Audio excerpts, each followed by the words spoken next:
On l'a appris hier, Benjamin, la Suède a décidé de suspendre, alors par précaution, le vaccin Moderna pour les moins de 30 ans et ça fait beaucoup de bruit, jusqu'ici évidemment en France. Oui, souvenez-vous Patrick, au printemps dernier, le vaccin Moderna débarquait dans nos pharmacies françaises. Illustration à l'époque avec ce reportage diffusé sur LCI. Il y aura bientôt des vaccins Moderna. Jusqu'ici, elle ne pouvait injecter que de l'AstraZeneca. C'est la liste d'attente des personnes qui voulaient se faire vacciner avec le vaccin Pfizer. On va pouvoir élargir la population qu'on vaccine, pas que les plus de 55 ans comme on avait eu AstraZeneca, c'était que les plus de 55.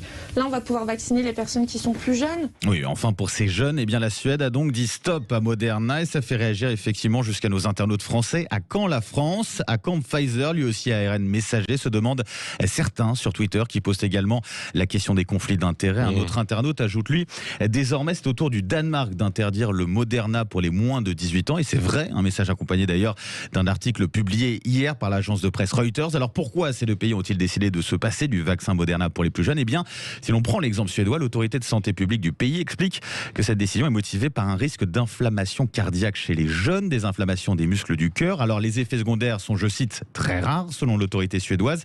Ces inflammations disparaissent souvent avec le temps sans causer de problèmes durables, mais les symptômes doivent être évalués par un médecin. C'est ce que dit aussi l'agence et c'est pourquoi la Suède a donc décidé par précaution, dit-elle, de suspendre le Moderna pour les moins de 30 ans.